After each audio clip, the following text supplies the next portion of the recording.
Meu filho olhou para mim e disse: "Saia dessa casa agora, mãe. Eu escolho ficar ao lado do meu pai. E nunca mais volte, ou eu chamo a polícia." Meses depois, meu filho foi à minha casa aos prantos. Olá, bem-vindos ao canal. Aqui você encontra histórias emocionantes que vão te prender do começo ao fim. E a de hoje promete ser de tirar o fôlego. Se você gosta de conteúdos assim, já se inscreva, ative o sininho e deixe o seu like. Agora, acomode-se e vamos começar. Meu nome é Maria Sofia, tenho 65 anos e por mais de 45 acreditei que tinha construído uma vida sólida como uma rocha. Uma vida simples, é verdade, mas minha. Eu era o pilar da minha casa, a esposa de Eduardo e a mãe de Guilherme. Nosso lar, uma casinha amarela no subúrbio, não tinha luxo, mas transbordava de história em cada canto. Tinha o cheiro do meu bolo de fubá nas tardes de domingo, o som da televisão ligada no futebol que o Eduardo tanto gostava e a bagunça que o Guilherme, mesmo com seus 30 e poucos anos, ainda deixava pela casa. Eu trabalhava desde muito, nova, mas depois que me casei, Eduardo insistiu que eu cuidasse do lar e do nosso filho. Mulher minha não precisa ralar para patrão. Ele dizia com um orgulho que, na época, eu confundia com cuidado, e assim eu fiz. Dediquei meus dias a eles. A camisa do Eduardo estava sempre passada, a comida preferida do Guilherme sempre na mesa. Eu era a agenda, a enfermeira, a psicóloga e a cozinheira. Vivia a vida deles, não a minha, e por muito tempo acreditei que isso era a mais pura forma de amor e felicidade. Eduardo era um homem bom, ou assim eu pensava. Trabalhava como gerente numa loja de materiais de construção. Reclamava do salário, das contas, do chefe, mas nunca nos faltou o básico. Era um homem de rotina. Acordava, tomava o café que eu deixava pronto, ia trabalhar, voltava, jantava, assistia ao jornal e dormia. Nos fins de semana, a cervejinha com os amigos era sagrada. Ele nunca foi de muitos carinhos ou palavras doces. Seu amor era bruto, prático. "Estou aqui, não estou? Pagando as contas. Isso é amor, Maria", ele dizia. E eu, por falta de outra referência, aceitava. Já o meu Guilherme, o meu menino. Mesmo sendo um homem feito, para mim, ele ainda era o garotinho que eu levava para a escola. Ele era o meu ponto fraco. Bonito, charmoso, mas sem muito rumo na vida. Tentou uma faculdade, não terminou. Começou alguns cursos, desistiu de todos. Vivia de bicos, mas a maior parte do tempo estava em casa, dependendo de nós. Eu sempre o defendia. "Ele só não se encontrou ainda, Eduardo. Tenha paciência", eu pedia ao meu marido, que já andava de saco cheio da acomodação do filho. A verdade é que eu talvez tenha mimado demais o Guilherme. Passava a mão na cabeça dele, dava um dinheirinho escondido, arrumava a sua bagunça. Eu só queria protegê-lo do mundo, mas acabei o impedindo de crescer. Nossa vida seguia nesse ritmo morno e previsível até uma terça-feira chuvosa de abril. O telefone tocou. Era um advogado de outra cidade, com um sotaque que eu mal entendia. Eduardo atendeu e sua voz foi mudando. Primeiro, a desconfiança. Depois, o espanto. E por fim, um silêncio que pesou no ar da nossa sala. Quando ele desligou o telefone, seus olhos brilhavam de um jeito que eu nunca tinha visto. Não era alegria, era algo mais perigoso. Cobiça. Uma tia distante, irmã da mãe dele, uma mulher que ele mal conhecia e que nunca teve filhos, havia falecido e deixado para ele toda a sua fortuna. E não era pouco dinheiro. Eram imóveis, terras e uma quantia no banco que, para a nossa realidade, era algo de outro mundo. Naquela noite, Eduardo não assistiu ao jornal. Ele andava de um lado para o outro na sala como um animal enjaulado, que de repente vê a porta da jaula se abrir. Ele não dizia, "Nós ficamos ricos". Ele dizia, "Eu fiquei rico". A primeira vez que ouvi, pensei que fosse só o jeito de falar, o choque do momento. Mas ele repetiu. E de novo. "Eu vou comprar um carro novo. Eu vou sair desse bairro de pobre. Eu vou viajar o mundo. O nós que construí por 45 anos havia desaparecido em menos de 3 horas. Guilherme, que ouviu a notícia, reagiu de forma parecida. Seus olhos se arregalaram e ele imediatamente se grudou no pai de uma forma que raramente fazia. É sério, pai? A gente tá rico? O senhor vai me dar um carro também, né? Vamos pra balada juntos, pai. Imagina só, o senhor e eu, cheios. Da grana, as mulheres vão cair matando. Eu olhava para os dois, pai e filho, planejando um futuro de festas e luxo, e um frio subiu pela minha espinha. Tentei trazer um pouco de realidade para aquela loucura. Eduardo, querido, precisamos ter calma. É muito dinheiro. Temos que pensar com a cabeça, investir, garantir o futuro do Guilherme de forma decente. Comecei a dizer, com a minha voz, mansa de sempre. Eduardo me cortou com uma risada seca, uma risada que eu não conhecia. Ah, Maria, sempre você com essa sua cabecinha de pobre. Garantir o futuro? O futuro chegou. Eu não quero saber de investir, eu quero saber de gastar. Eu trabalhei que nem um burro de carga a vida inteira. Agora eu vou aproveitar. Você não entende porque se contenta com pouco. Eu não. Naquela semana, a nossa casa se transformou. Eduardo comprou um carro esportivo, vermelho e barulhento, que mal cabia na nossa garagem. Chegava em casa com sacolas de lojas caras, roupas de marca que não combinavam em nada com ele. O cheiro de cerveja barata foi substituído por um perfume forte e adocicado. Ele começou a sair à noite, sozinho.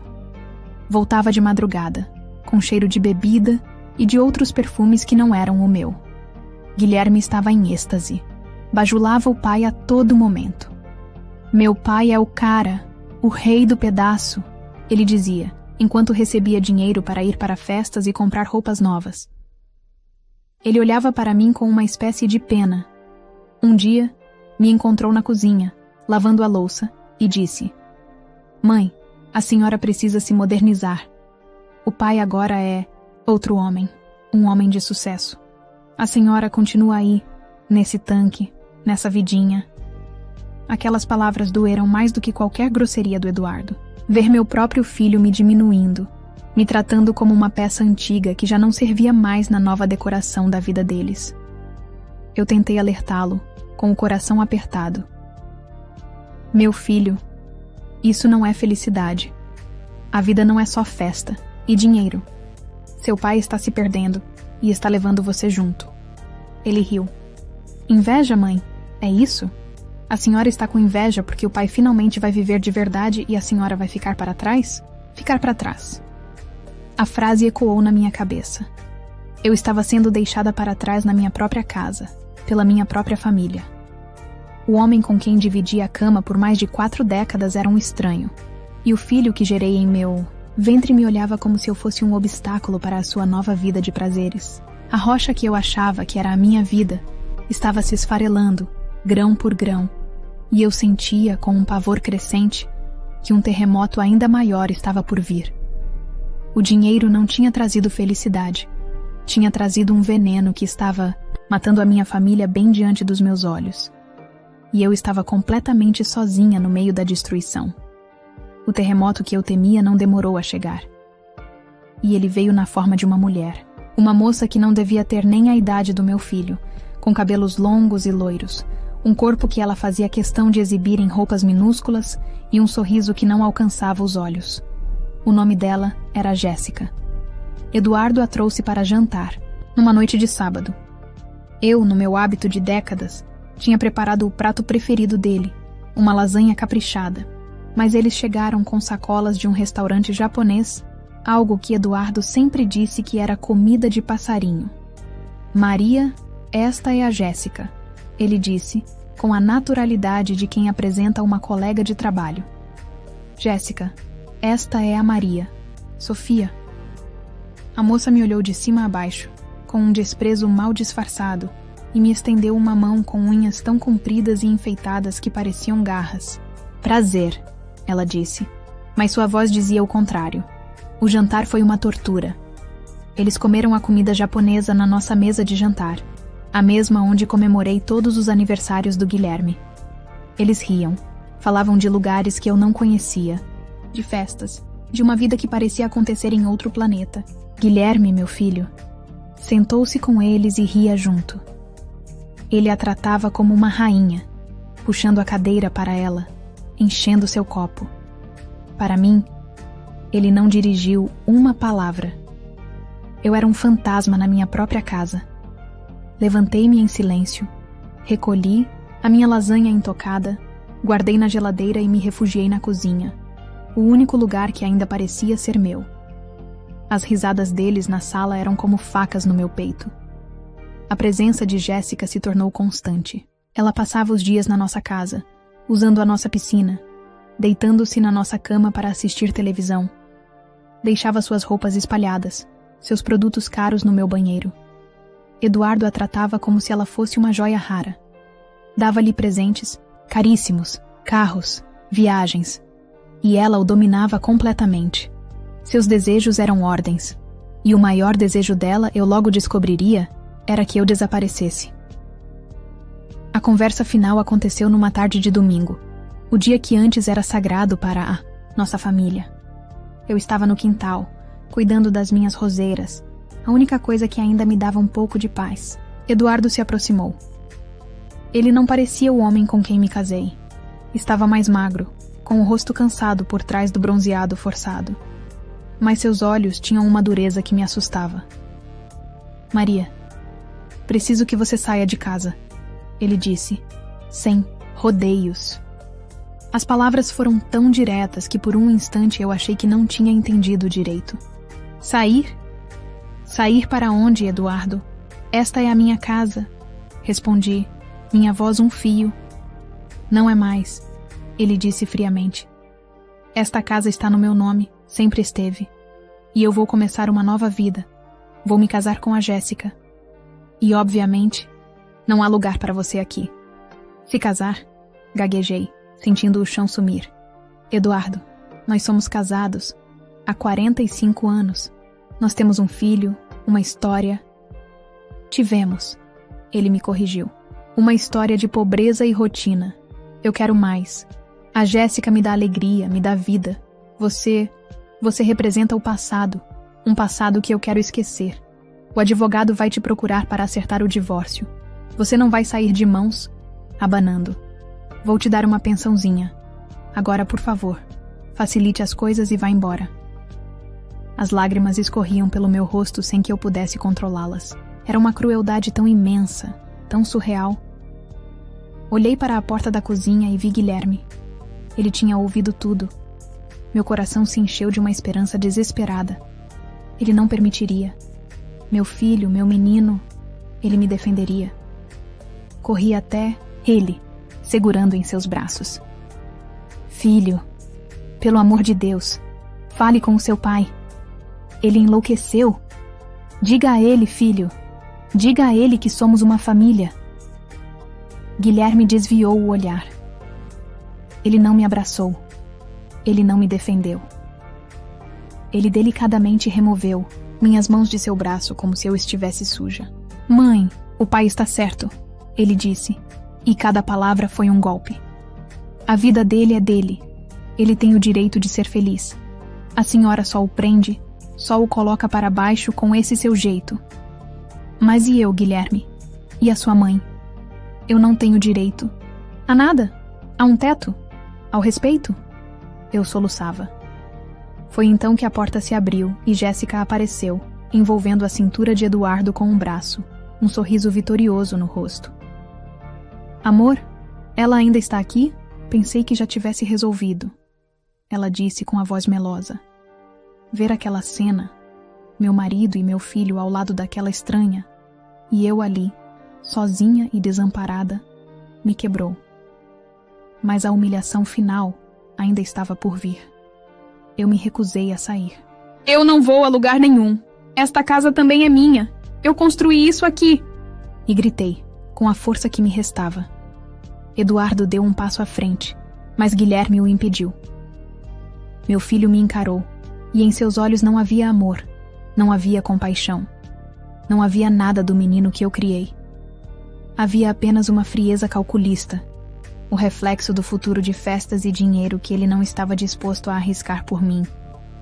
Ele se aproximou, o rosto a centímetros do meu, e disse as palavras que ficarão gravadas na minha alma para sempre. "Saia dessa casa agora, mãe", ele falou, com a voz baixa e firme, o que tornava tudo ainda mais assustador. "Eu escolho ficar ao lado do meu pai, e nunca mais volte, ou eu chamo a polícia." Chamar a polícia. Para a própria mãe, a mulher que lhe deu a vida. O mundo ficou em silêncio. Tudo ficou branco. Eu olhei para o rosto do meu filho e não o reconheci. Olhei para o homem que era meu marido e vi um monstro. Olhei para a moça que sorria e entendi que eu havia perdido. Não havia mais nada pelo que lutar ali. Eles já tinham me matado por dentro.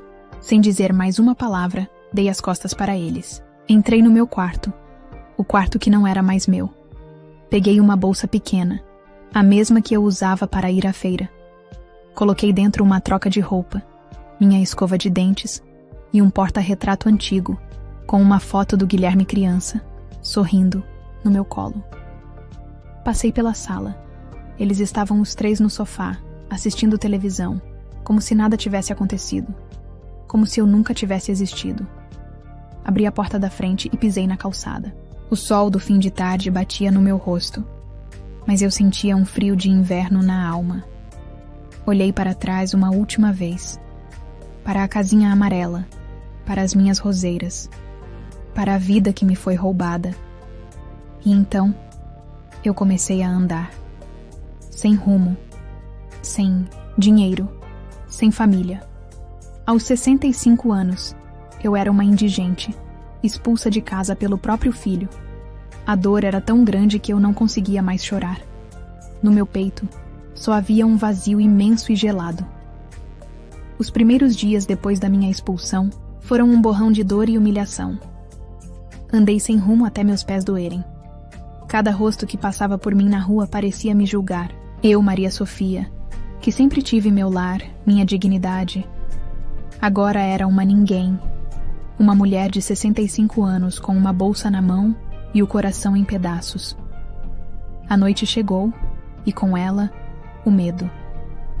Acabei encontrando uma pensão barata no centro da cidade, um lugar com cheiro de mofo e tristeza.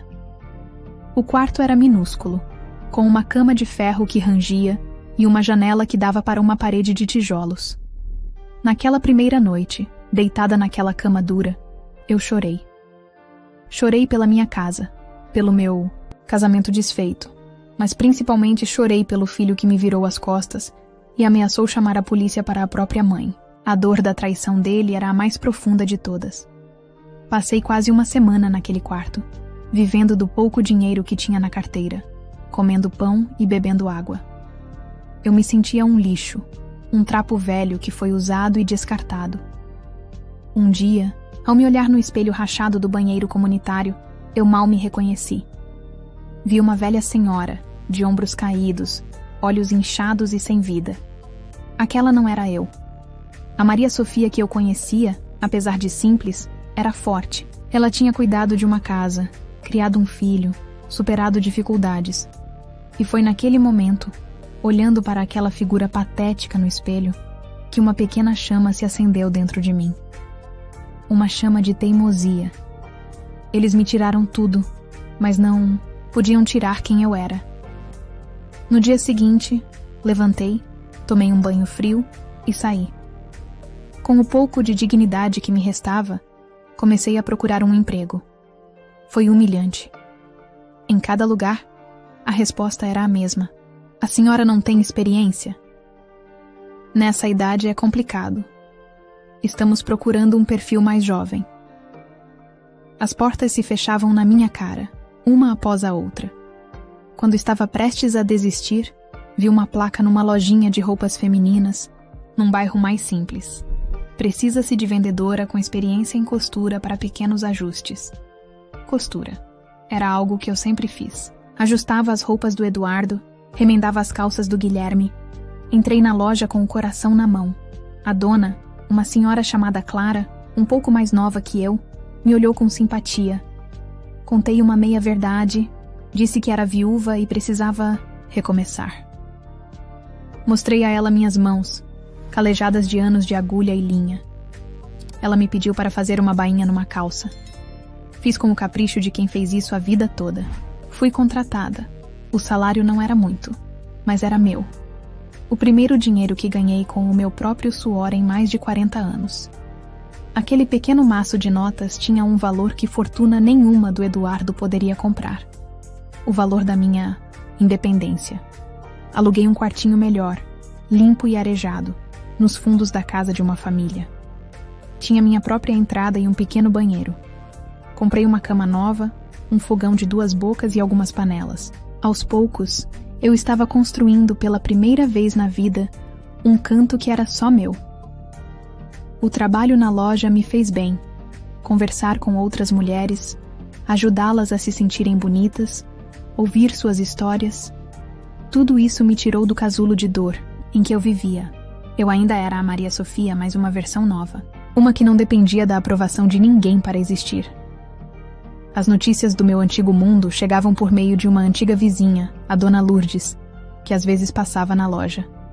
Ela me contava, com a boca cheia de pena e um pouco de fofoca, como andavam as coisas na minha antiga casa. Contou que Eduardo e Jéssica viviam numa festa sem fim. Viagens caríssimas, carros trocados a cada 3 meses, joias. E o Guilherme, segundo ela, vivia na aba do pai. Não trabalhava, não estudava, passava os dias na piscina e as noites em boates de luxo.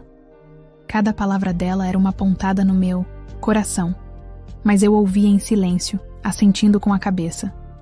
A grande reviravolta veio uns 6 meses depois da minha saída. Dona Lourdes apareceu na loja, ofegante. "Sofia, você não vai acreditar", ela disse. "A novinha do Eduardo colocou o Guilherme para fora de casa." Meu coração parou por 1 segundo. Ela me contou os detalhes.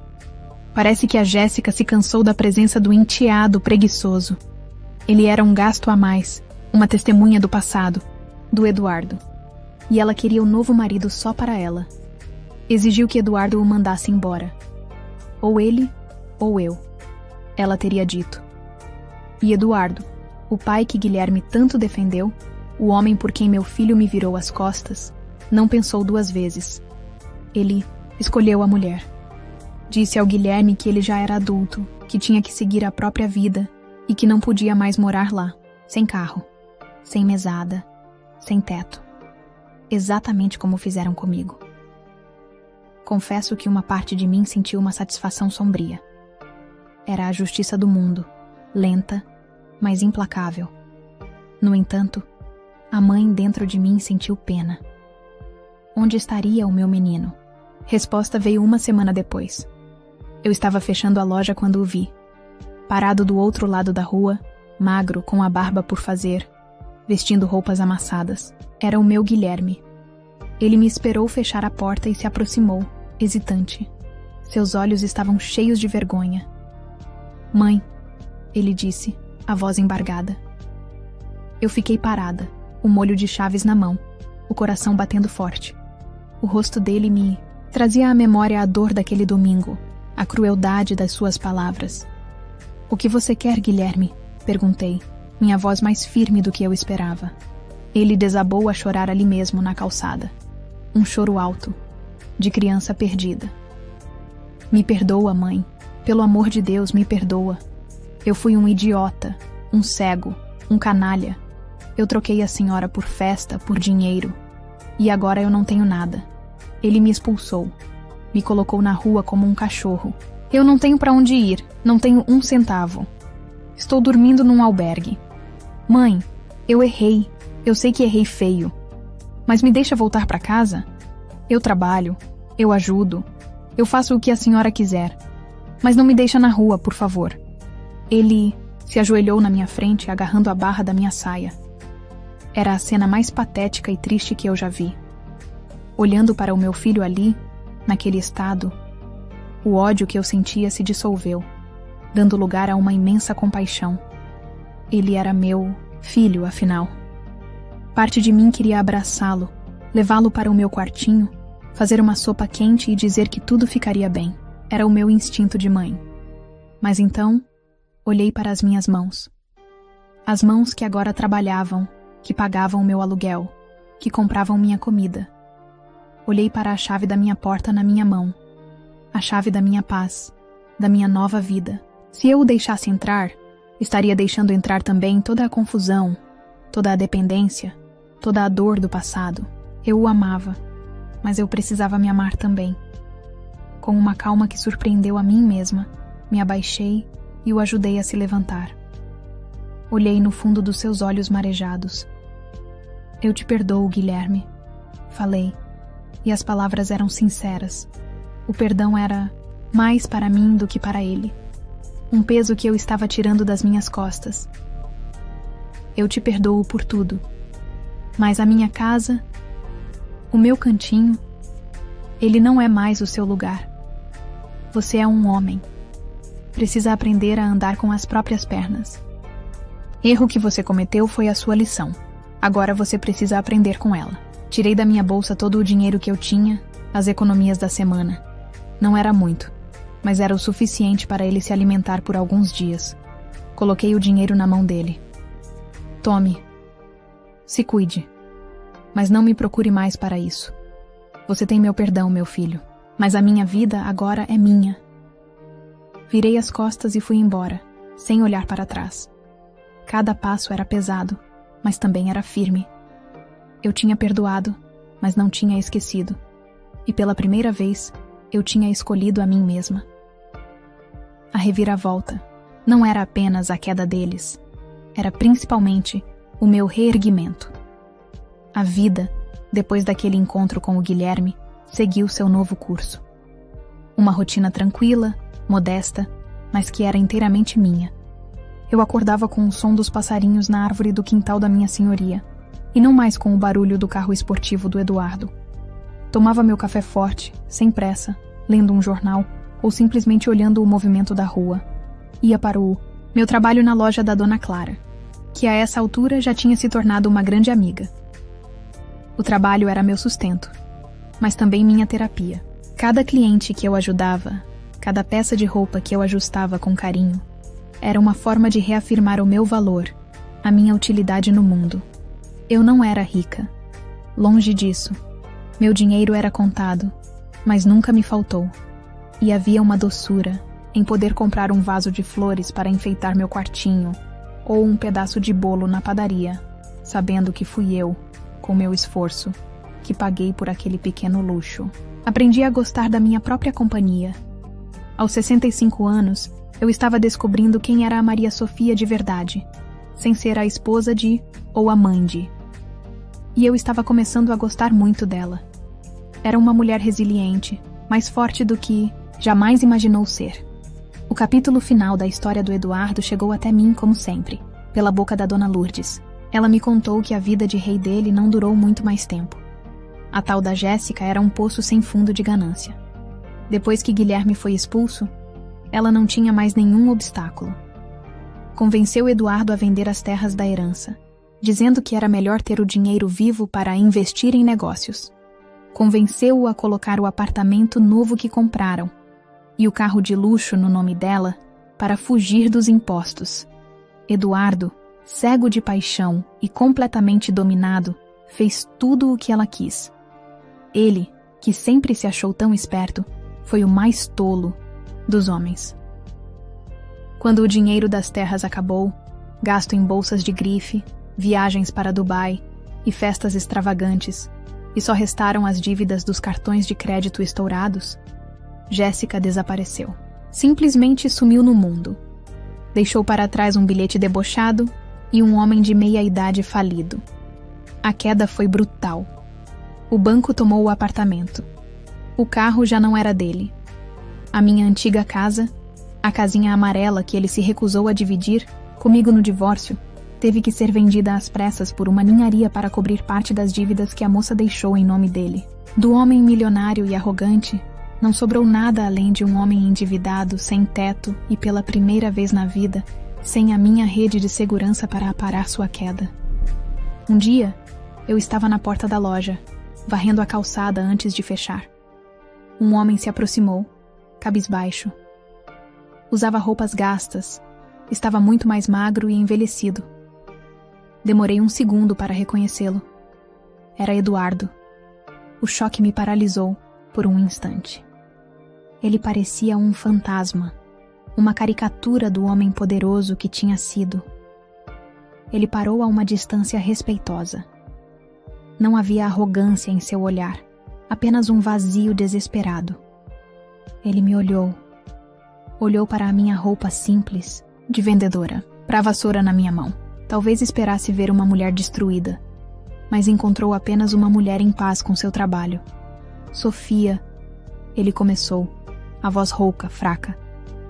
Eu soube que você está bem. Eu não respondi. Apenas o encarei. O que eu poderia dizer? Que o mundo dava voltas? Que ele estava colhendo exatamente o que plantou? Não precisei.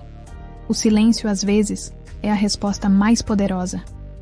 Eu perdi tudo. Ele continuou como se precisasse confessar. Tudo. Ela me levou tudo. Fui um idiota. Ele esperou uma reação minha. Uma palavra de consolo, talvez. Eu te avisei. Mas eu não lhe dei nada. A minha dor ele não tinha consolado. A minha humilhação ele não tinha impedido. Eu não tenho para onde ir, Sofia, ele disse, em um último apelo patético. Olhei para ele, o homem que dividiu minha vida por 45 anos e que a descartou como se não fosse nada. E o que eu senti não foi ódio, nem alegria pela sua desgraça. Foi uma coisa estranha, uma espécie de pena distante. A mesma que se sente por um desconhecido. Ele não me causava mais nada.